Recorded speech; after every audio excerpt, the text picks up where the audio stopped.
პირველად ისტორიაში კერძო ეკიპაჟი ღია კოსმოსში გავიდა, რასაც NASA კოსმოსურ ინდუსტრიაში უდიდეს წინგადადგმულ ნაბიჯს უწოდებს. SpaceX-ის ახალი სკაფანდრები მისია Polaris Dawnis ფარგლებში გამოსცადეს და თან ღია კოსმოსში მომავალში სწორედ ამ აღჭურვილობით ისეირნებენ ადამიანები მთვარესა და მარსზე.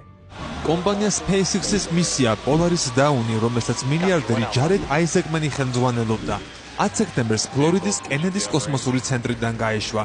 კოსმოსის ისეთ ნაწილში, სადაც ადამიანები უკვე ნახევარი საუკუნეა აღარ ყოფილან, მთვარის აპოლოს მისიების შემდეგ. 4 კაციანი ეკიპაჟი კოსმოსურ კაფსულა დრაგონით ორბიტაზე დედამიწის ზედაპირიდან 700 კილომეტრის სიმაღლეზე გავიდა. მას შემდეგ, რაც სკაფანდრებში ჟანგბადმა დაიწყო მიმოქცევა, აიზეკმენმა კაფსულის ლუქი გააღო, საიდანაც დედამიწის თვალწარმტაცი ხედი გადაიშალა. ილონ მასკის მიერ 2002 წელს დაარსებული SpaceX-ისთვის ეს მორიგი საეტაპო მოვლენაა.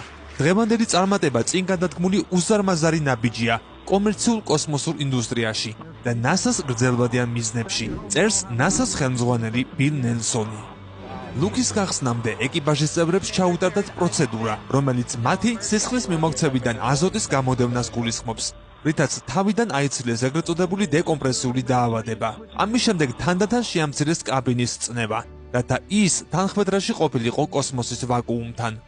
აიზეკმენი და SpaceX-ის ინჟინერი სარა გილისი კაფსულის გარეთ მორიგეობით იდგნენ და რამდენიმე წუთის განმავლობაში ატარებდნენ SpaceX-ის ახალი თაობის სკაფანდრების მობილურობის ტესტს. სკაფანდრებს უყენია ამოსაშლელი დისპლეი, ჩაფხუტის კამერები და სახსრების მობილურობის სისტემები. ამის შემდეგ ისინი კაფსულაში დაბრუნდნენ. კაფსულის გარე აქტივობები 1 საათისა და 46 წუთის შემდეგ დასრულდა და ამის შემდეგ კაბინაში წნევა კვლავ გაზარდეს.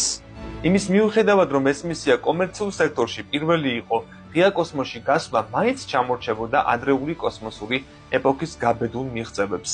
წარსულში ღია კოსმოსში გასვლისას, რომელთა შორის პირველი იყო საბჭოთა კოსმონავტი ალექსეი ლეონოვი 1965 წელს, ასტრონავტები ხომალდზე მიბმული დაცურავდნენ სივრცეში. კოსმოსური შატლის ასტრონავტები კი სრულიად მიუბრმელად სპეციალური რეაქტიული სარტყლებით გადიოდნენ ღია კოსმოსში.